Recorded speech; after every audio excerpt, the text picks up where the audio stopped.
Just after 2 a.m. on the 25th of May, 2026, a father in Arizona received a text message that instantly turned his world upside down. The message came from his wife, Andrea Davis. At first, he assumed it was another argument. Their marriage had been under immense strain, and emotional late-night messages had become increasingly common over the previous months. Nothing about the notification itself seemed unusual. Then, a photograph appeared on his screen. For a moment, he couldn't believe what he was seeing. One of his children was lying on the floor. Blood was visible around the child's head. Seconds later, another message arrived. According to investigators, Andrea warned him that he would never see the children again. Panic set in immediately. The father contacted emergency services while officers were already dealing with another violent incident connected to Andrea just a few miles away in Glendale. What began as a domestic dispute was suddenly becoming something far more terrifying. Police raced toward the family home in Phoenix. Every minute mattered. There was no way of knowing whether the children were still alive. No one could predict Andrea's state of mind. And beyond the front door of that house, an unimaginable scene awaited. When officers forced entry, they discovered a tragedy so devastating that even experienced investigators struggled to comprehend it.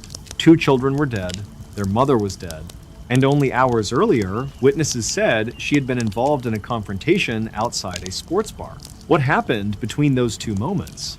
How did an ordinary family unravel into one of Arizona's most heartbreaking tragedies? To find the answer, investigators would have to rewind the clock and examine the final hours before everything fell apart. For most of the people who knew them, the Davis family seemed completely ordinary. Andrea Davis and her husband Nolan had spent more than 12 years building a life together in Phoenix, Arizona. They owned a home, raised 2 children, and appeared to share the same goals that millions of American families work toward every day. To neighbors, they were simply another family on the block. People often saw Andrea driving the children around town, running errands, attending appointments, and managing the daily routines that come with raising young kids. Nothing about her stood out as unusual. Nothing suggested that a tragedy was quietly approaching. The couple's children were at the center of their world. 10-year-old Austin was remembered as energetic, friendly, and obsessed with video games. Friends later recalled how much he loved anything related to Mario and how easily he could make people smile. His younger sister, 18-month-old Andalyn, was still discovering the world around her. Family friends described her as sweet, curious, and full of life. Inside the family home, evidence of childhood could be found everywhere. Toys sat in the garage, a stroller rested near the doorway, colorful chalk drawings decorated the driveway outside. The house looked exactly like what most people would expect from a young family raising children. But appearances can be deceiving. According to people close to the couple, their marriage had become increasingly strained during the previous year. Arguments were becoming more frequent, trust was beginning to erode. The relationship that had once seemed stable was showing signs of serious trouble. Even so, there was little indication that the family was heading toward disaster. Authorities had never responded to domestic violence complaints involving the couple.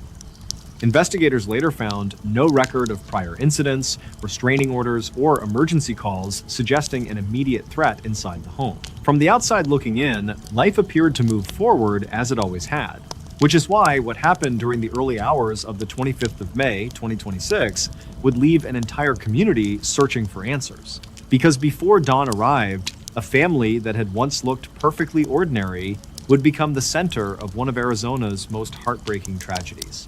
Shortly after midnight on the 25th of May, 2026, officers with the Glendale Police Department responded to reports of gunfire outside Tailgater's Sports Bar and Grill near 61st Avenue and Bell Road in Glendale, Arizona. At first, the call sounded like many others that occur outside busy nightlife venues. A disturbance, possible shots fired, potential injuries. But as officers rushed toward the scene, they had no idea they were responding to the opening moments of a tragedy that would soon capture headlines across Arizona. According to investigators, Andrea Davis, 38, drove to the sports bar after learning that her husband, Nolan Davis, was there with another woman. What exactly happened between them remains unclear. Police have never released a detailed account of the conversation, and witnesses described only a brief confrontation outside the business. Then, everything escalated. Without warning, multiple shots were fired. Patrons scrambled for safety. Some ducked behind vehicles, others rushed back inside the building. Within seconds, chaos had taken over the parking lot. When the gunfire stopped, a 36-year-old woman sitting in her vehicle had been struck in the back of the head while attempting to leave the area. Remarkably, she survived. Investigators later stated that her injuries were serious but not considered life-threatening. Nolan Davis was not physically injured. Andrea, however, had already fled the scene. Driving away in a gray SUV, she disappeared before officers arrived. At that moment, detectives believed they were dealing with a targeted shooting connected to a personal dispute, but the situation was about to become far more alarming. While speaking with officers, Nolan revealed that he had received troubling messages from Andrea. According to investigators, she warned him that she intended to harm their children. The case instantly transformed from a shooting investigation into an emergency involving 2 young lives. Dispatchers quickly alerted Phoenix police. Officers learned Andrea was believed to be at the family's home with 10-year-old Austin and 18-month-old Andolin. As patrol units raced through the night toward the residence, a chilling question hung over everyone involved. Had the worst already happened? As officers worked the scene outside Tailgater's Sports Bar and Grill, what appeared to be a domestic shooting investigation suddenly took a far darker turn. Standing beside patrol cars illuminated by flashing red and blue lights, Nolan Davis told detectives that his wife had been sending him disturbing messages. The content immediately raised alarms. According to investigators, Andrea warned that she intended to harm their children. At first, officers considered the possibility that the threat was being made in anger. Emotions often run high after violent confrontations, and people sometimes make statements they never intend to carry out. But the circumstances surrounding this case made it impossible to dismiss. Only moments earlier, Andrea had allegedly fired multiple shots outside a crowded bar before driving away from the scene. Now, she was unaccounted for. More importantly, she was believed to be with 10-year-old Austin and 18-month-old Andolin. Investigators could not afford to assume the threat was empty. As information was relayed between Glendale and Phoenix police, officers began moving toward the family's home near 49th Avenue and Paradise Lane. Meanwhile, Nolan continued trying to contact Andrea. Then his phone lit up once again. Another message had arrived. This time, there was no explanation attached. Only a photograph. Investigators later stated that the image appeared to show one of the children suffering a serious head wound. For everyone involved, the situation changed instantly. The possibility of danger became a desperate emergency. Patrol units accelerated toward the neighborhood while dispatchers coordinated updates in real time. Inside those vehicles, officers prepared themselves for every possible scenario. Were the children still alive? Was Andrea still inside the house? Could they reach the family before it was too late? Nobody knew, but every passing minute made the answers feel more frightening. Shortly after 2:30 a.m., officers arrived at the residence. Given the threats and the photograph, they made an immediate decision. There would be no waiting. They forced their way inside. What they discovered beyond that front door would leave even seasoned investigators shaken and transform an already shocking case into one of Arizona's most devastating family tragedies in recent memory. When officers arrived at the Davis family home shortly after 2:30 that morning, they already feared the worst. The threatening messages, the photograph, the recent shooting in Glendale, everything pointed toward a rapidly escalating crisis. But nobody standing outside the house could have fully prepared for what waited inside. After receiving no response, officers forced entry into the residence. The moment they crossed the threshold, they began searching room by room. The house was silent. Unnaturally silent. Just hours earlier, it had been the home of a young family, a place filled with toys, children's laughter, and ordinary routines. Now, it felt frozen in time. Investigators moved carefully through the residence until they discovered the victims: 10-year-old Austin, 18-month-old Andolin, and their mother, Andrea Davis. According to investigators, both children had suffered fatal gunshot wounds to the head. Andrea was also found dead from an apparent self-inflicted gunshot wound. The realization hit officers immediately. The race to save the children had ended before they arrived. There was nothing anyone could do. Outside, emergency lights continued flashing across the neighborhood. Inside, detectives began documenting one of the most heartbreaking crime scenes many of them would ever encounter. What made the tragedy even more devastating were the reminders of childhood surrounding them. family photographs, children's belongings, toys that would never be played with again, a stroller still sitting inside the home. Evidence of a normal family life interrupted in the most unimaginable way. For investigators, the contrast was impossible to ignore. Only a few hours earlier, Austin and Andolin had been alive. Now, an entire future had disappeared. As news of the murders spread, relatives, friends, and neighbors struggled to comprehend what had happened. Many described Andrea as a caring mother. Others spoke about how much the children were loved. Nothing about the family seemed to fit the horrific scene police had just uncovered. But investigators still faced a critical question. What could possibly drive a mother with no documented history of violence to kill her own children? To answer that question, detectives would have to look beyond the final hours of the tragedy and examine the months leading up to it, because the clues to what happened that night may have begun long before the first gunshot was fired outside the Glendale bar. As dawn broke over Phoenix, investigators began the difficult task of reconstructing the final hours of the Davis family. The physical evidence told them what had happened, but it did not explain why. That question quickly became the focus of the investigation. Friends and relatives struggled to make sense of the tragedy. Many described Andrea Davis as a loving and attentive mother who had dedicated much of her life to raising her children. Those who knew the family said they never imagined she was capable of violence. The image of a caring parent seemed impossible to reconcile with the horrifying crime scene police had discovered.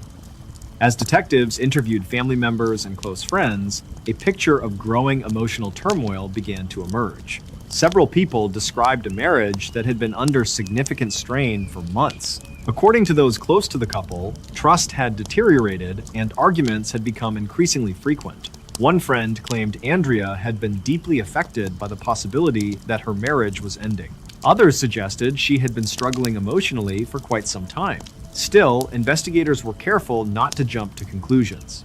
Emotional distress alone could not fully explain what had happened. Police also searched for warning signs that might have predicted the violence. They reviewed prior police contacts, they examined reports of domestic disturbances, they looked for evidence of previous threats or criminal behavior. What they found surprised them. There were no documented incidents of domestic violence involving the family. No previous arrests, no known history of violent behavior. In many ways, the case appeared to come out of nowhere. Meanwhile, another question continued to dominate public discussion. What exactly happened outside the Glendale sports bar that night? Was the confrontation merely the final trigger in a much larger emotional crisis? Or had events already been spiraling out of control long before anyone realized it? As investigators searched for answers, the community mourned the loss of Austin and Andolin. But the deeper detectives looked into the family's final months together, the more complicated the story became. And some of the most revealing details were still waiting to emerge. As investigators continued piecing together the events of May 25th, another tragedy was unfolding far from the crime scene. The people left behind were now forced to face a reality that seemed impossible to comprehend. For Nolan Davis, the nightmare was almost beyond description. Within a matter of hours, he had witnessed a shooting, received horrifying messages, learned that his children were in danger, and ultimately lost both of them forever. The photograph sent to his phone would become one of the final images connected to his son, a picture no parent should ever have to see. Family members struggled to process the loss. Friends described Austin as a bright and energetic 10-year-old who loved video games and enjoyed spending time with the people around him. Many remembered his outgoing personality and easy smile. Others spoke about little Andolin, a toddler whose life had barely begun. She would never experience school, never celebrate another birthday, never have the opportunity to grow up. The grief spread far beyond the immediate family. Neighbors gathered near the home, leaving flowers, balloons, stuffed animals, and handwritten messages. Small memorials began appearing around the neighborhood. Many residents admitted they could not stop thinking about the children. Some had seen them playing outside only days earlier. Others had exchanged casual greetings with the family without ever suspecting that anything was wrong. Even those who knew Andrea personally struggled to understand what had happened. Several friends described feeling torn between heartbreak, confusion, and anger. They mourned the children while simultaneously trying to reconcile the memory of the woman they once knew with the actions investigators believed she had taken. For For many, there were no easy answers, and perhaps that was what made the case so haunting. There was no long history of violence, no obvious pattern that pointed toward disaster. Just a family that, from the outside, appeared completely normal. Yet, in a single night, 2 innocent children lost their lives, a mother died, and countless people were left searching for an explanation that may never fully exist. The tragedy would soon fade from national headlines. But for those closest to Austin and Andolin, the pain would remain long after the news cameras disappeared. In the end, nobody won. What began as a troubled relationship ended in unimaginable loss. A home once filled with children's laughter became the center of a heartbreaking crime scene. And one father was left carrying a burden that few people could ever truly understand. Most devastating of all, 2 innocent children lost the chance to grow up, chase their dreams, and live the lives that should have been waiting for them. Investigators were able to piece together much of what happened during those final hours. They traced the confrontation outside the bar, the threatening messages, the desperate police response, and the horrific discovery inside the family home. But even after all the evidence was collected, one question remained difficult to answer. Why? Why did a single night spiral into such a devastating tragedy? Sometimes, the most frightening true crime stories are not committed by strangers hiding in the dark. Sometimes they happen within families, among people who once loved each other, among people who trusted one another completely. And perhaps that is what makes this case so disturbing. Austin and Andolin were the true victims of this story, and their memory deserves to remain at the center of it. What part of this case affected you the most? Share your thoughts in the comments below. If you enjoy true crime stories told in a cinematic storytelling style, please like this video, subscribe to the channel, and turn on notifications so you never miss our next investigation. Thank you for spending your time with us today. We sincerely wish you and your loved ones good health, peace, and safety. Until next time, take care of yourselves and each other.